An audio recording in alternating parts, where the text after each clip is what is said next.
రచన శ్రీ విశ్వమాతాదిపరాశక్తి పీఠాధీశులు భగవాన్ శ్రీ శ్రీ శ్రీ వెంకట కాళీకృష్ణ గురుమహారాజ్ గారు వేజండ్ల. వ్యాఖ్యానం భగవాన్ శ్రీ శ్రీ శ్రీ వెంకట కాళీకృష్ణ గురుమహారాజ్ వారి అగ్రజులు ఆసు కవితా సుధాకర. ప్రసంగ ప్రజ్ఞానిధి డాక్టర్ గుమ్మా సాంబశివరావు గారు, విజయవాడ. ఓంకారాధీశ్వరీ అతులితానందప్రదాయిని శ్రీచక్రపీఠేశ్వరీ బ్రహ్మ విష్ణీశ్వరజననీ అనంతస్వరూపిణి దేవి అద్వైతామృతమూర్తే శ్రీవేజండ్లపురవాసిని శ్రీకాళీ నమోస్తుతే. బిరుదు శ్రీరామమూర్తి గారు వేజండ్ల గ్రామానికి ప్రధాన పురోహితులు. వీరు సంగంజార్లమూడిలో ఉండేవారు. అందుకని వేజండ్లలో అందరూ జాగర్లమూడి పంతులు గారు అనేవారు. వీరు అత్యంత నిష్ఠాగరిష్ఠులు. వేజండ్లలోని అన్ని కులాల వారికి పౌరోహిత్యం చేసేవారు. ఎవరింటిలోనైనా పాలు పండ్లు మాత్రమే తీసుకునేవారు. అందరినీ ఆప్యాయంగా పలకరించేవారు. ఏ కార్యక్రమం చేసినా నాకు ఎంత కావాలి అని అడిగేవారు కారు. అయితే అందరూ ఆయన్ని గౌరవించి తమ శక్తి కొద్దీ తాంబూలం సమర్పిస్తూ ఉండేవారు. ప్రారంభంలో శ్రీరామమూర్తి గారు కాళీమాత ఉపాసకులట. శ్రీ కాళీమాత ఉపాసన కొంతకాలం చేసిన తరువాత ఆంజనేయస్వామి ఉపాసన చేశారట. పెళ్ళిళ్ళు, వ్రతాలు, ఇంకా ఏ పూజా కార్యక్రమాలు చేసినా అనర్గళంగా మంత్రాలను వల్లించేవారు.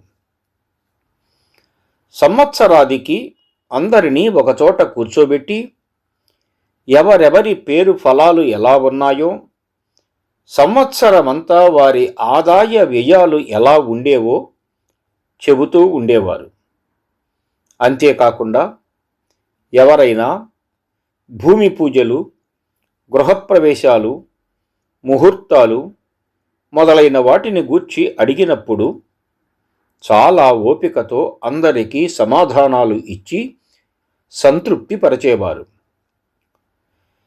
శ్రీరామమూర్తి గారికి గురుదేవులు భగవాన్ శ్రీ శ్రీ శ్రీ వెంకట కాళీకృష్ణ గురుమహారాజ్ గారు అంటే ఎనలేని గౌరవం, భక్తి, ప్రేమలు ఉండేవి. మా కుటుంబంలో అన్ని కార్యక్రమాలు వారి నిర్వహణలోనే జరిగేవి. వేజండ్ల గ్రామంలో అడుగు పెడితే గ్రామ ముఖద్వారంలో ఉన్న శ్రీ వరకాళీమాతను దర్శనం చేసుకుని గురువుగారి దగ్గర కనీసం ఒక అరగంట అయినా ఉండి ఏవేవో ఆధ్యాత్మిక విషయాలు, లౌకిక విషయాలు మాట్లాడి తాము వచ్చిన పని నిమిత్తం వెళ్ళేవారు. మా నాన్నగారు శ్రీ గుమ్మ ఐతమరాజు గారి పెళ్లి చేసింది కూడా శ్రీరామమూర్తి గారే. మా నాన్నగారి కంటే వయసులో శ్రీరామమూర్తి గారు కొంచెం చిన్నవారు. అయినా శాస్త్ర పాండిత్యం విషయంలో ఆయన ఘనాపాటి. గురువుగారైన భగవాన్ శ్రీ శ్రీ శ్రీ వెంకట కాళీకృష్ణ గురుమహారాజు వారు నిరంతరం శ్రీ కాళీమాత ధ్యానంలో ఉండటమే కాకుండా శ్రీ కాళీమాతను వేజండ్ల గ్రామంలో ప్రతిష్ఠ చేసినందుకు శ్రీరామమూర్తి గారికి గురువుగారంటే ప్రత్యేకమైన అభిమానం. మా సోదరుల వివాహాలు వారి చేతుల మీదుగానే నిర్వహింపబడినాయి. అంతేకాదు మా ఇంటిలో పుట్టిన వారికి అందరికీ పేర్లు పెట్టింది కూడా శ్రీరామమూర్తి గారే. అందుకే మా కుటుంబానికి వారికి అంతులేని అనుబంధం ఉన్నది. మా అమ్మ గుమ్మ పార్వతమ్మ గారు కీర్తిశేషులైన తరువాత శ్మశాన కార్యక్రమాల్ని పూర్తి చేసుకుని అందరము గంగానమ్మ గుడి దగ్గర ఉన్న బావి దగ్గర స్నానాలు చేశాము. గురువుగారు నిర్మించిన శ్రీ కాళీమాత ఆలయంలోనికి గురువుగారు మాత్రం వెళ్ళటానికి ప్రయత్నించగా అందరూ అలా వెళ్ళకూడదని, కనీసం 15 రోజులైనా ఆగాలని చెప్పారు. కానీ గురువుగారు మాత్రం వినకుండా వెళ్ళి భూగర్భంలో ఉన్న శేషపాన్పు మీద పవళించారు. మా నాన్నగారికి భయం వేసింది. పంతులుగారైన శ్రీరామమూర్తి గారిని ఈ విషయమై సంప్రదించగా, శ్రీరామమూర్తి గారు, మీ చిన్న కుమారుడు తిరుమల శ్రీ వెంకటేశుని అంశతో జన్మించారు కాబట్టి వారి జోలికి మీరు వెళ్ళవద్దని చెప్పారు. అంతటితో మిగిలిన వారంతా ఏమీ మాట్లాడకుండా ఉండిపోయారు. శ్రీరామమూర్తి గారు కేవలం పురోహితులే కాకుండా మంచి కవి కూడా. శ్రీ కాళీమాతను పూజించిన వారు కాబట్టి వారికి కవిత్వం ఆసువుగా వస్తూ ఉండేది. శ్రీరామమూర్తి గారి పూర్వజన్మను ప్రస్తుత జన్మను గూర్చి గురుదేవులు 1999లో తెలియజేశారు. ఒకసారి గురుదేవులైన భగవాన్ శ్రీ శ్రీ శ్రీ వెంకట కాళీకృష్ణ గురు మహారాజు గారి మీద శ్రీరామమూర్తి గారు 12 అంటే 12 పద్య రత్నాలు రచించి గురువు గారికి కానుకగా సమర్పించారు. శ్రీ బిరుదు శ్రీరామమూర్తి గారు శ్రీ గురుదేవులైన భగవాన్ శ్రీ శ్రీ శ్రీ వెంకట కాళీకృష్ణ గురు మహారాజు వారి గురించి వ్రాసిన 12 పద్య రత్నాలు హృదయ రంజకంగా ఈ విధంగా ఉన్నాయి. గుమ్మా వెంకట కృష్ణునకు అమ్మా నీ అండయుండ కాళీసుతుడై తిమ్మిని బమ్మిని చేయడే చుమ్మి నీ దీప్తురంది శోభితరీజిన్. గుమ్మ వెంకట కృష్ణారావు అనే నామకరణాన్ని శ్రీ గురుదేవులైన భగవాన్ శ్రీ శ్రీ శ్రీ వెంకట కాళీకృష్ణ గురు మహారాజ్ వారికి నేనే చేశాను అంటే పద్య రచయిత బిరుదు శ్రీరామమూర్తి గారు సంగంజాగర్లమూర్తి. తల్లి శ్రీ వరకాళీమాత శ్రీ గురుదేవులకు నీ అండదండలు కరుణా కటాక్షాలు సంపూర్ణంగా అన్ని సమయాలలోనూ నిండుగా ఉండటం వలన దేనిని ఎటు నుంచి ఎటైనా తిప్పగలరు. కాలాన్ని కాలగతులను మార్చగల దివ్య శక్తులను నీవు గురుదేవులకు ప్రసాదించావు. నీ దీవెనలు వారికి పుష్కలంగా ఉన్నాయి కనుక ఏది ఏమైనా చేయగలుగుతున్నారు. నీ దీవెనలతో శ్రీ గురుదేవులు ప్రకాశిస్తున్నారు, దివ్య తేజస్సుతో వెలుగొందుతున్నారు తల్లి అని తెలియజేశారు బిరుదు శ్రీరామమూర్తి గారు. మరొక పద్యంలో ఈ విధంగా వివరించారు. చిన్నతనమునందే పున్నమి చంద్రుడై చిమ్మె వెలుగు ప్రజల చిత్తమందు జ్యోతిని వెలిగించి జోతలందుకొనంగా పూర్వజన్మ సుకృత పుణ్యమేమో. పౌర్ణమి నాటి నిండు చంద్రుడు ఏ విధంగా అద్భుతంగా ప్రకాశిస్తూ ఉంటాడో ఆయన ప్రకాశం లోకాలు అన్నిటికీ వెలుగులను ఇచ్చినట్లుగా ఇప్పుడు భగవాన్ శ్రీ శ్రీ శ్రీ వెంకట కాళీకృష్ణుల వారిగా పిలువబడుతున్న ఈ బాలకృష్ణుడు చిన్నతనం నుంచే పూర్ణిమ చంద్రుని వలె ప్రకాశిస్తూ ఉన్నారు.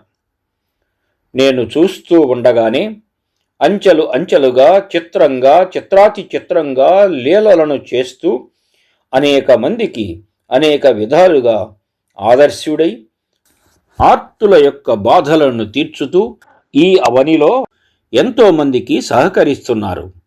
ఆయన కాంతులతో ప్రజల మనసులకు ఉత్తేజాన్ని ప్రసాదించారు. కొందరి మనసులలో కాంతులను నింపారు. అమ్మవారి ముందు జ్యోతిని వెలిగించారు. కానీ ఆయనకు ఈరోజు ఎక్కడికి వెళ్ళినా పూర్ణకుంభ స్వాగతాలు పలుకుతున్నారు. అఖండ జ్యోతిలో ఎదురుగా వచ్చి ఆహ్వానిస్తున్నారు. వారి చిత్రపటాన్ని పెట్టి జ్యోతిని వెలిగించి అక్కడక్కడ పూజలను చేస్తున్నారు అని తెలియజేశారు బిరుదు శ్రీరామమూర్తి గారు. మరొక పద్యంలో ఈ విధంగా వివరించారు. ఎదురు నిల్వలేరు, ఎదురు చెప్పగలేరు, నోరు విప్పి అడుగన్ ఓపలేరు, నదురు బెదురెరుగని ఎదు కిశోరమునకు చిరతరాయి ఒసగు శ్రీ భవానీ. వారికి ఎదురుగా నిలబడి మాట్లాడాలంటే చాలా కష్టం అయ్యేది. ఒక్కొక్క సమయంలో వారు చెబుతూ ఉంటే నోరు తెరుచుకొని కళ్ళు అప్పగించి వినటం తప్ప నాకు తిరిగి మాట్లాడటానికి కూడా అవకాశం ఉండేది కాదు. నేనేమి మాట్లాడాలి అని అనుకుంటున్నానో మరుక్షణంలో వారి నోటి వెంట నా భావాలకు తగిన విధంగా సమాధాన రూపంలో చెబుతూ ఉండేవారు. ఒకవేళ మధ్యలో కల్పించుకొని నోరు విప్పి అడిగితే గంటల కొద్దీ చెబుతూనే ఉండేవారు. అది అక్షయ జ్ఞాన ప్రవాహంలా సాగుతూ ఉంటుంది. ఎవరూ దానిని ఆపాలని ప్రయత్నం చేయలేరు. ఆయనకు ఏ కోశాన భయం అనేది లేదు. నిజంగా యదువంశములో జన్మించిన సింహం లాంటి వారు. సింహానికి భయం కానీ వెనుదిరిగి చూడటం కానీ ఉండదు. వీరు కూడా అంతే. ఆనాటి శ్రీకృష్ణుని లీలలను విన్నాను. ఈనాడు కాళీ స్వరూపుడైన ఈ కాళీకృష్ణుడనే చూస్తున్నాను.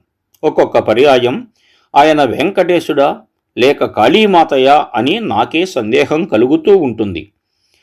తిరునామం పెట్టుకొని ఉన్నప్పుడు ఆయనలో శ్రీ వెంకటేశ్వరుడు కనిపించేవాడు. ఆ కుంకుమ బొట్టు ధరించినప్పుడైతే శ్రీ వర కాళీమాత కనిపించేది. అసలు ఈయన శ్రీ కాళీమాత స్వరూపమా శ్రీ వెంకటేశ్వరుని స్వరూపమా అనే మీమాంస నాలో ఉండేది. ఎన్ని సంవత్సరాలు అంటే 20 సంవత్సరాలు 30 సంవత్సరాలు ప్రయత్నించినా నేను తెలుసుకోలేకపోయాను. కాదు 40 సంవత్సరాల పాటు ఆయన ఏ రూపుడు ఏ రూపం కలిగిన వాడో అర్థం కాలేదు. నేను కూడా శ్రీ వరకాళీమాత ఉపాసకుడనే. తదుపరి ఆంజనేయ స్వామిని కూడా ఉపాసించాను.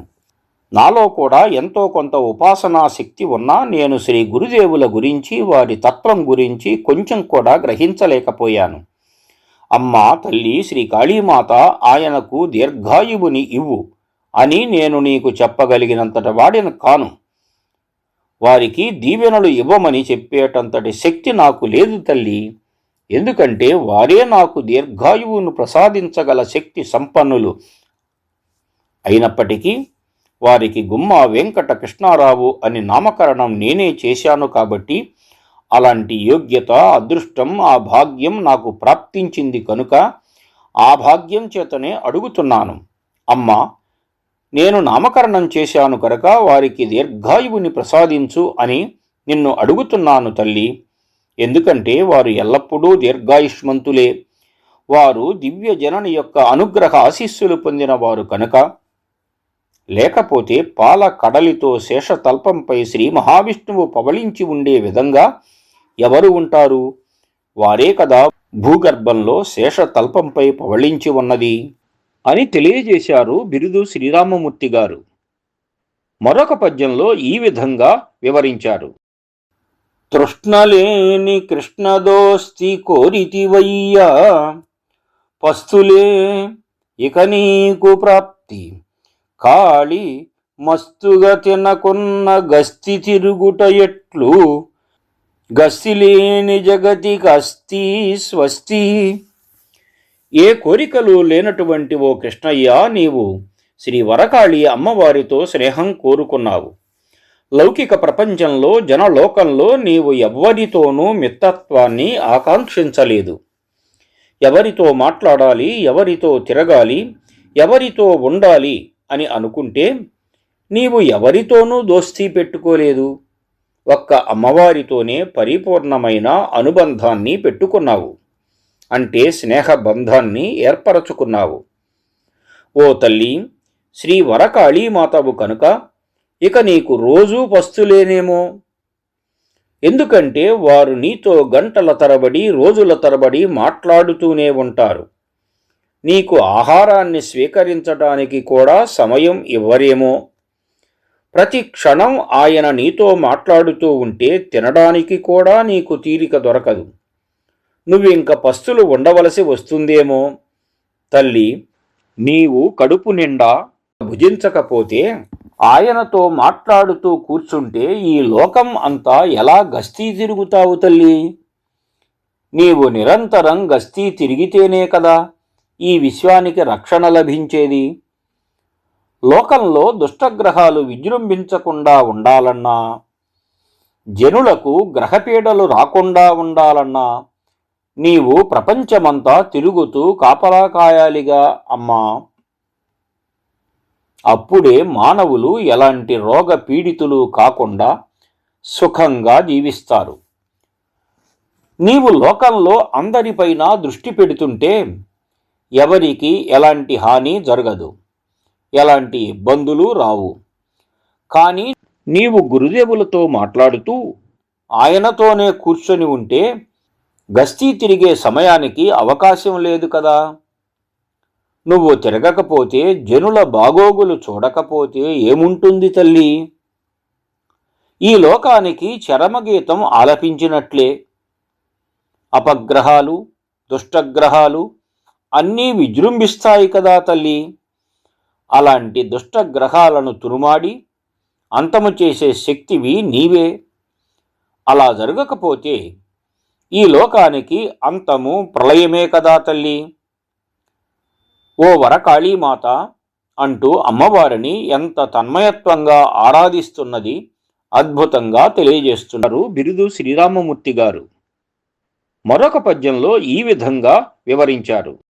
అడిగి అడిగి నోరు తడియారిపోయనే, తిరిగి తిరిగి కాళ్ళు అరిగిపోయే, మనసు మలుపు తిరుగ తనువెట్టు పయనించో, తెలిసి తెలియని గతివల చికాళి. అమ్మా తల్లి శ్రీ వరకాళీమాత, ఒక్కసారి మా ఇంటికి రమ్మని, మా ఇంటిలో ఆయన పాదం పెట్టి మమ్మల్ని చరితార్థుల్ని కావించమని ఎన్నోసార్లు మీ దగ్గరకు వచ్చాను. ఎన్ని వందల వేల సార్లు వచ్చాను. ఆయన దర్శనం చేసుకున్నాను. వచ్చినప్పుడల్లా మా ఇంటికి ఒకసారి రండి అంటూ అడిగి నా నోరు కూడా తడి ఆరిపోయింది. ఆయన కోసం వచ్చి తిరిగి తిరిగి నా కాళ్ళు సైతం అరిగిపోయాయి. దాదాపు 20 సంవత్సరాల నుంచి ఇందుకోసం తిరుగుతూ ఉన్నాను. వృద్ధాప్యం కూడా నాకు వచ్చేసింది. కానీ ఇంత ప్రయాసపడుతున్నా వారి మనసు మాత్రం నా వైపు తిరగటం లేదు. ఎక్కడెక్కడికో వెళుతున్నారు కానీ వారు నన్ను కరుణించిన దాఖలాలు కనిపించటం లేదు. నా మీద అనుగ్రహం కలగటం లేదు. ఏమిటి నేను చేసుకున్న పాపం? నా వద్ద పుణ్యకర్మలు లేవా? నేను చేస్తున్న ప్రార్థనలు నా మొర ఆలకించటం లేదు.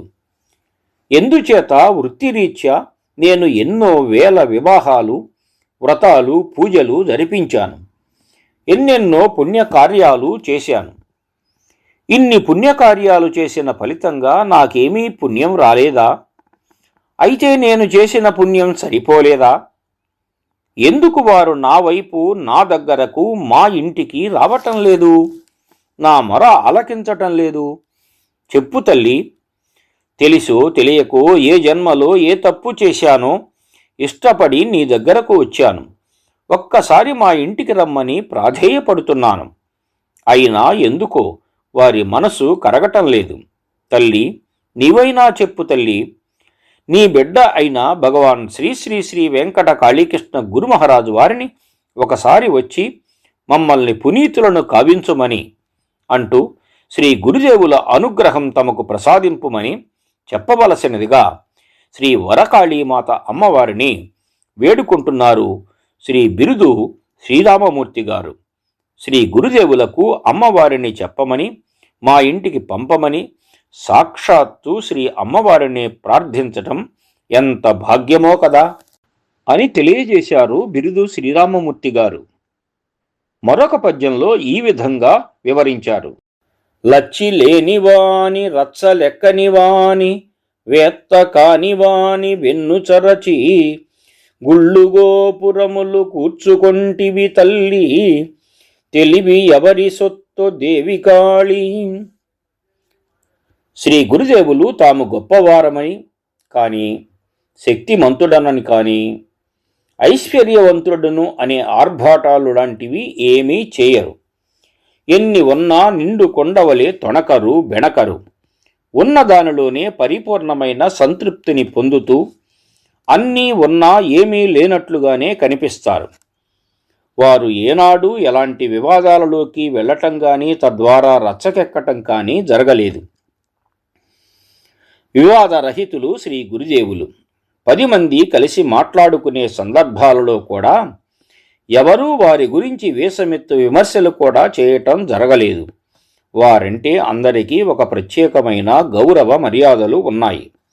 అందరూ అభిమానిస్తారు, ఆరాధిస్తారు.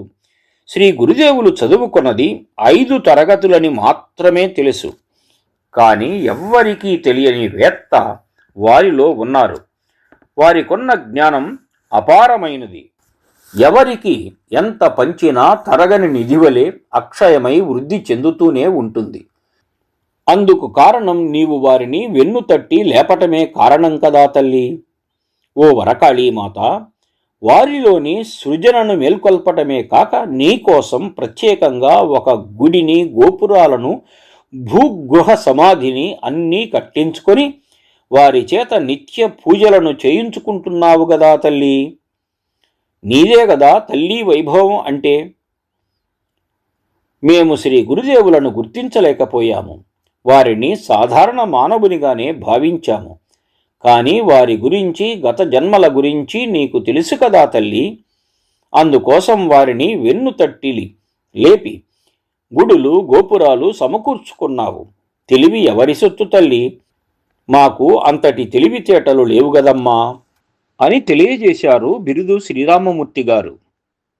మరొక పద్యంలో ఈ విధంగా వివరించారు. లోక రక్ష కొరకు సాకారమై ఒత్తురు అప్పుడప్పుడవని ముప్పు తీర్చ అట్టి కోవలోనే అవతరించే ఘనుడు వినగ కాళీకృష్ణ విభుడు మాత. లోకాలను రక్షించడానికి అప్పుడప్పుడు ఈ భూమిపైన వచ్చే ప్రళయాలను, అనర్థాలను పోగొట్టడానికి కారణజన్ములు సాకార రూపంలో వస్తూ ఉంటారు. అలాంటి కారణజన్ముల కోవ నుంచి వచ్చిన గండు గదమ్మా ఈ కాళీకృష్ణులు. ఈ వెంకట కృష్ణారావు అని పేరుతో పిలిచి నిన్ను వినమని చెబుతున్నందుకు నన్ను క్షమించు తల్లి. వారిని పేరు పెట్టి పిలవగల అర్హత నాకు ఉన్నదో లేదో తెలియదు. అయినా వారికి వెంకట కృష్ణారావు అనే నామకరణం చేసింది నేనే కనుక అలా నామకరణం చేయటం నిజంగా నా పూర్వ జన్మ పుణ్యం వలన మాత్రమే జరిగి ఉంటుందని భావిస్తున్నాను. ద్వాపరయుగంలో శ్రీకృష్ణ భగవానునకు వాసుదేవుడు అని, బలరామునకు కూడా నామకరణం చేసిన గర్గ మహామునికి ఎంతటి అదృష్టం కలిగిందో అలాగే నేను కూడా శ్రీ గురుదేవులకు వెంకట కృష్ణారావు అని నామకరణం చేయగలగటం నిజంగా నాకు మహద్భాగ్యమే కదా తల్లి. అవతార పురుషులకు నేను నామకరణం కావించటం కేవలం నీ సంకల్ప భాగ్యమే కదమ్మా.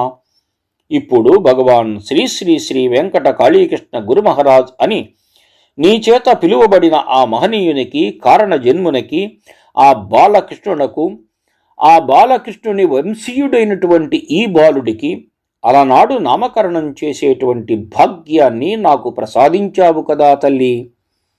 ఎందుకంటే ఈ జన్మలో నేను కూడా మొదటగా నిన్నే ఆరాధించి నీ పూజలనే నిరంతరం చేసిన వాడిని కనుక ఇలాంటి అదృష్టాన్ని నాకు ప్రసాదించావని అనుకుంటున్నాను అని తెలియజేశారు బిరుదు శ్రీరామమూర్తి గారు. మరొక పద్యంలో ఈ విధంగా వివరించారు. వచ్చదనని చెప్పి వచనా మరి ఏమి పోవునప్పుడు చెప్పి పోవుటకును ఎవరు రమ్మనమనిరి ఎవరు పొమ్మంటిరి ఎవరి మీద కినుక కృష్ణకాళి. వస్తాను వస్తాను అంటారు, ఎప్పుడు వస్తారో తెలియదు. కానీ పోయేటప్పుడు ఎవరు చెప్పిపోరు కదా. అసలు వారిని ఎవరు రమ్మని పిలిచారు తల్లి? మేము రమ్మని పిలిస్తే వచ్చేటువంటి వారు కారు కదా. వారిని రమ్మని పిలిచే శక్తి మాలో ఎక్కడ ఉన్నది తల్లి? నీవే రమ్మని పిలిచావో పొమ్మని పంపించావో మాకు తెలియదు. వారిని పిలవటానికి ఎవరికి అర్హత ఉన్నది కనుక వేజండ్ల గ్రామంలో నీ ఆలయాన్ని నిర్మింపచేసుకోవటానికి ముందుగా నీవే వారిని ఇక్కడకు పంపించావని అనుకుంటున్నాను. ఎలాంటి మహత్తరమైన కారణం లేనిదే కారణ జన్ములు ఈ లోకంలో అడుగెడరు కదా. మరలా మహాత్ములు సమాధి చెందేటప్పుడు ఎవరికీ చెప్పరు. ఎవరిపైన కినుకతో ఎలా జరుగుతుందో తెలుసుకోలేము. అప్పుడప్పుడు వారు ఏదైనా చెబితే అది చేయరు. మాకు అనిపిస్తుంది మాకున్న అజ్ఞానం వలన మా మీద ఏమైనా కోపంగా ఉన్నారేమో అని అనిపిస్తుంది. కానీ నిజం ఏమిటంటే అందుకు తగిన సమయం ఆసన్నమైనప్పుడు అడుగకనే తెలియజేస్తారు. కాలచక్ర మర్మాలు కారణ జన్ములకు తెలియజేసే తల్లివి శ్రీ కాళీమాతవు నీవే కదా తల్లి, శ్రీ వరకాళీమాత అని తెలియజేశారు బిరుదు శ్రీరామమూర్తి గారు. మరొక పద్యంలో ఈ విధంగా వివరించారు. వీరభద్రుండు జన్నంపు వేటకాడు, విఘ్ననాథుడు వెనకయ్య వెనకవాడు, వెలి మొదలుగా ఈవుల మ్రాన్ వెనుక నడువా, పొడమి జేజేలు ఈ రైదు కడలి నిండా. శ్రీ గురుదేవులైన భగవాన్ శ్రీ శ్రీ శ్రీ వెంకట కాళీకృష్ణ గురు మహారాజు వారు విజయాలను క్షేమాలను ఏకకాలంలో ప్రసాదించగలిగిన శక్తి సంపన్నులు. తమ భక్తులకు తమను విశ్వసించి ముందుకు సాగే వారికి భారాన్ని తమపైన వేసి నిశ్చింతగా ఉండేవారికి ఆయన వీరత్వంతో ప్రతి పనిలోనూ ఆటంకం లేని విధంగా విజయ సోపానాలను ప్రసాదిస్తారు. వెన్నంటి ఉండి వారి రక్షణ భారం బాధ్యతలను వహిస్తారు. పూర్వకాలంలో రాజులు క్రూర మృగాలను వేటాడుతూ వాటి వలన తమ ప్రజలకు ఎలాంటి కష్ట నష్టాలు వాటిల్లకుండా చూసుకునేవారు. ఇక్కడ శ్రీ గురుదేవులు కూడా మానవ జాతిని అతలాకుతలం చేయటానికి కంకణం కట్టుకున్న కలిపురుషుని వేటాడతారు. కలిపురుషుని యొక్క దుష్ట దుర్మార్గపు ఆలోచన శక్తులను శ్రీ గురుదేవులు తమ దివ్య శక్తులనే ఆయుధ సంపత్తి ద్వారా వేటాడి నశింపచేస్తారు. వారి భక్తులను ఆర్తులను కలి ప్రభావం నుండి సంరక్షిస్తారు. నాకు కూడా కొన్ని సమస్యలు వచ్చాయి. ఆ సమస్యల గురించి శ్రీ గురుదేవుల వద్దకు వెళ్ళి చెప్పుకుంటే వారు విని ఒక చిరునవ్వు నవ్వి ఊరుకునేవారు. మరలా రెండో రోజో మూడో రోజో వెళ్ళేవాడిని. నేను వెళ్ళినప్పుడల్లా సాదరంగా పిలిచి కూర్చోబెట్టేవారు. ఆ తరువాత ఒక యజ్ఞం చేసి ఆ యజ్ఞ జలాన్ని నా పైన చల్లేవారు. అంతటితో నాకున్న సమస్యలు తీరేవి. ఆయన ముందు ఆటంకాలను తొలగింపజేసి తదుపరి ఆపదలను తీర్చేవారు శ్రీ గురుదేవులు. ఎప్పటివారో ఎవరూ తెలుసుకోలేరు. పూర్వయుగాల నుంచి ఉన్నవారు ఈ యుగంలోనే కాదు, కృతయుగం, త్రేతాయుగం, ద్వాపరయుగం, కలియుగం అన్ని యుగాలలోనూ వారు ఎన్నిసార్లు అవతార పురుషునిగా జన్మించారో వారికే తెలియాలి. జన్మింపజేసిన తల్లి శ్రీ వరకాళీమాత నీకు తెలియాలి. శ్రీ గురుదేవులు అందరికీ ఆదర్శప్రాయులు, మార్గదర్శకులు అవుతారు. వారి వెంట ఎంతోమంది నడుస్తారు, వారిని అనుసరిస్తారు. వారు మార్గదర్శకులు అవటమే కాదు, వారి పేరున్న వారికి లోకమంతా జేజేలు పలుకుతారు, బ్రహ్మరథం పడతారు. ఇది నా వాక్కు కాదు తల్లి, నీ వాక్కే అని తెలియజేశారు బిరుదు శ్రీరామమూర్తి గారు. మరొక పద్యంలో ఈ విధంగా వివరించారు. సృష్టి పేరోలగమ్మున కృష్ణకాళి, నిండు సూర్యుని కాంతిని నీవు చిమ్మ, మొదముగంచగ వేజండ్ల పురజనాళి, అభయహస్థాన ఆశీస్సులందజేసే. శ్రీ గురుదేవులైన భగవాన్ శ్రీ శ్రీ శ్రీ వెంకట కాళీకృష్ణ గురు మహారాజు వారు కోటి సూర్యుల కాంతితో వెలుగబోతున్నారు. ఆ కాంతిలో పునీతం కావడానికి ఎందరెందరో వారి వద్దకు చేరి ఆ జ్ఞానం అనే కాంతిలో వెలుగుతూ పునీతులవుతారు. భూమండలంలోని ఎన్నో ప్రదేశాల నుంచి ఎందరెందరో వచ్చి వారి పలుకుల కోసం ఆర్తిగా ఎదురు చూస్తూ ఉంటారు. వేజండ్ల గ్రామం అభివృద్ధి పదంలో దూసుకుపోవాలని, ఆ గ్రామ ప్రజలంతా ఎల్లవేళలా కలకాలం సుఖ సంతోషాలతో నిండుగా జీవించాలని, ఆయురారోగ్యాలతో వర్ధిల్లాలని శ్రీ గురుదేవులు ప్రతిక్షణం కోరుకుంటూ ఉంటారు. వారు తమ అభయహస్తాలతో వేజండ్ల గ్రామ ప్రజలకు అభయాన్ని అందిస్తూ ఉన్నారు. వారు ఎవరో కాదు, ఆదిపరాశక్తి పీఠాధీశులైన భగవాన్ శ్రీ శ్రీ శ్రీ వెంకట కాళీకృష్ణ గురు మహారాజ్ వారు అంటూ శ్రీ బిరుదు శ్రీరామమూర్తి గారు పై పద్యంలో శ్రీ గురుదేవుల గురించి తెలియజేస్తున్నారు. మరొక పద్యంలో ఈ విధంగా వివరించారు.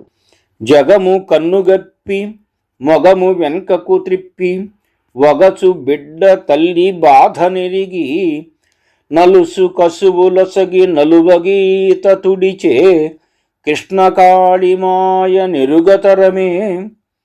శ్రీ గురుదేవుల గురించి జగతిలో జనులు తెలుసుకోలేనిది ఏమంటే, ఎవరైనా వచ్చి ఏదైనా మాట్లాడుతూ ఉంటే శ్రీ గురుదేవులు అటు తిరిగి వింటూ ఉంటారు. అందలి మర్మం ఆ వచ్చిన వారు చెప్పేది వినటం ఇష్టం లేదనో, లేక ఆ వచ్చిన వారు తమకు నచ్చక అటు తిరిగి వింటున్నారని భావించరాదు. ఎలాగంటే, ఒకసారి నేను శ్రీ గురుదేవుల వద్ద కూర్చొని ఉన్నాను. ఆ సమయంలో రోదిస్తూ ఒక స్త్రీ, పురుషుడు ఇద్దరు శ్రీ గురుదేవుల వద్దకు పరుగున వచ్చారు. వారు శ్రీ గురుదేవులకు ఏదో చెప్పాలి అనుకుంటున్నారు, కానీ వారి దుఃఖం వారిని చెప్పనీయకుండా ఉన్నది. శ్రీ గురుదేవులు వారిని ఓదార్చి శాంతింపచేసి, మీరు ఎందుకు ఏడుస్తున్నారు, ఎందుకు గాబరా పడుతున్నారు అని అనునయంగా అడిగారు. శ్రీ గురుదేవులు అడిగిన విధానానికి ఆ వచ్చిన వారు ఏడవటం ఆపారు. నాకు చాలా ఆశ్చర్యం వేసింది. ఎంతటి దుఃఖంలో ఉన్నవారైనా టక్కున మంత్రం వేసినట్లుగా ఏడుపు ఆపేసి స్థిమితపడటం శ్రీ గురుదేవుల దయాగుణానికి నిదర్శనంగా నేను భావించాను. ఆ వచ్చిన వాళ్ళు ఈ విధంగా చెబుతున్నారు. అయ్యా స్వామి, మా బిడ్డని బతికించండి అంటూ శ్రీ గురుదేవుల కాళ్లపై పడి మరలా దుఃఖానికి లోనయ్యారు. ఆ వచ్చిన దంపతులు ఏడుస్తూ కాళ్ళు మొక్కుతుంటే శ్రీ గురుదేవులు మాత్రం నవ్వుతూ ఉన్నారు. చూస్తున్న దృశ్యం నాకు చాలా బాధ అనిపించింది. ఆ వచ్చిన వారేమో శ్రీ గురుదేవుల కాళ్ళు తడిసిపోయేలాగా రోదిస్తున్నారు. శ్రీ గురుదేవులేమో చిద్విలాసంగా నవ్వుతూ చూస్తున్నారు. వారు పరమ పురుషులు. వారి ప్రతి చర్యలోనూ ఏదో ఒక అంతరార్థం తప్పక ఉంటుంది. ఎందుకంటే వారి బాధ వెనుక రోదనకు గల అసలు కారణం శ్రీ గురుదేవులకు తెలుసు కనుకనే వారు అలా చిద్విలాసంగా నవ్వుతున్నారు. వారి బాధను తీర్చగలగటం శ్రీ గురుదేవులకు ఎంతో చిన్న విషయం. అది గమనించే వారు చిరునవ్వు నవ్వుతున్నారేమో అని నాకు ఆ క్షణంలో అనిపించింది. నిజమే, అక్కడ అదే జరిగింది. శ్రీ గురుదేవులు ఆ వచ్చిన వారి కోసం యజ్ఞం చేసి వారి బిడ్డకు బ్రహ్మదేవుడు నుదుటన వ్రాసిన చెడు కర్మలను తుడిచివేసి తిరిగి నూతన జీవితాన్ని ప్రసాదించారు. ఇది జరిగింది వాస్తవం. నా కళ్ళ ముందే జరిగింది. ప్రాణం పోతుంది అనుకొని బిడ్డను తీసుకొని అమితమైన దుఃఖభారంతో వచ్చిన దంపతులు కొద్ది గంటల వ్యవధిలో వారి వేదన అంతా పోయి ఆనంద ఉత్సాహాలతో తమ బిడ్డను గుండెలకు హత్తుకొని తిరిగి వెళ్ళటం ఎంత అద్భుతం! శ్రీ గురుదేవులు కేవలం వారి ముఖాలలో ఆనందం కనిపించడమే కోరుకున్నారు, కానీ మరి దేనికోసం కాదు. అదే దేవుని కరుణ అంటే. దీనజన రక్షణే శ్రీ గురుదేవులైన భగవాన్ శ్రీ శ్రీ శ్రీ వెంకట కాళీకృష్ణ గురు మహారాజు వారి చిరునవ్వులోని అంతరార్థం అని అప్పుడు అర్థమైంది. వారి లీలలు అర్థం చేసుకోవటం చాలా కష్టం అని తెలియజేశారు బిరుదు శ్రీరామమూర్తి గారు. మరొక పద్యంలో ఈ విధంగా వివరించారు. ఎనుబదేడులు పైబడ్డ జనుడనేను ఇంతవరకును యాచించి ఎరుగనైతి తావకీయ పదబ్జ సంధాన భక్తి ఇచ్చి ధన్యుని చేయుమా కృష్ణకాళి. నేను 80 సంవత్సరాలు పైబడిన వయస్సు కలవాడిని. నా జీవితంలో ఇంతవరకు ఎవ్వరినీ యాచించలేదు. అలాంటి అవసరం కూడా నాకు రాలేదు. కానీ ఇప్పుడు నేను నిన్ను యాచిస్తున్నాను తల్లి, శ్రీ వరకాళీమాత. ఏమి అని అంటే, భగవాన్ శ్రీ శ్రీ శ్రీ వెంకట కాళీకృష్ణ గురుమహారాజు వారి పైన నాకు భక్తి కలిగేటట్లు అనుగ్రహించు. వారి పాదాలపైన, నీ పాదాలపైన సుస్థిరమైన భక్తి విశ్వాసాలు ఉండే విధంగా మంచి బుద్ధిని, మానసిక స్థైర్యాన్ని పరిపూర్ణంగా ప్రసాదించు. ఇంతకు ముందు నిన్ను ఎంతో కాలం ఆరాధించాను, పూజించాను. మరలా నిన్ను మరిచిపోయాను. కానీ ఇప్పుడు వారు అనగా శ్రీ గురుదేవులు చేసినటువంటి లీల చూసేసరికి, ఆహా, నేను కాళీమాత ఆరాధనకు ఎందుకు దూరమయ్యానా అని బాధపడుతున్నాను. పోనీలే, ఆ తల్లి అనుగ్రహంతో ఆ అమ్మ బిడ్డ అయినటువంటి ఆ ఆత్మపుత్రుడు శ్రీ ఆదిపరాశక్తి పీఠాధీశులుగా వెలుగొందుతున్నటువంటి భగవాన్ శ్రీ శ్రీ శ్రీ వెంకట కాళీకృష్ణ గురుమహారాజు వారు చేస్తున్నటువంటి, ఈరోజు చేసినటువంటి ఈ మహాలీల చూసి నేను వారికి భక్తుడను అవుతున్నాను.